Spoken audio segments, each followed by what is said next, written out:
রাধে রাধে বন্ধুরা, আমি পিকু। আমি মায়াপুর থেকে বলছি। আমি নতুন চ্যানেল খুলেছি। আমি ঈশ্বরদান ভবন মায়াপুর ভিআইপি গেস্ট হাউসে সেবা করি। গেস্ট হাউসে ঢুকে সামনেই অফিস।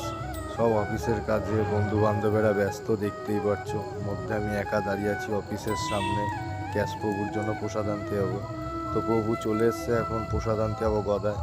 গদা ভবনের কিচেনে এসেছি এখন প্রসাদ নিতে। প্রসাদ নেওয়া হয়ে গেছে, এখন বেরিয়ে গেছি।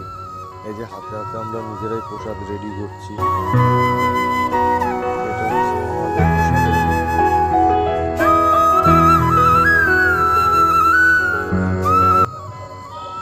সব ভক্তরা প্রসাদ খাচ্ছে বসে এখন। এটা ভিআইপি গেস্ট হাউসে। তো ওদের প্রসাদ খেতে খেতে আমি চলে এসেছি রুমে তাওয়াল দিতে। তো এই রুমটায় আমি তাওয়াল দিতে এসেছিলাম। কলিং বেলটা বাজিয়ে ডেকে নিই।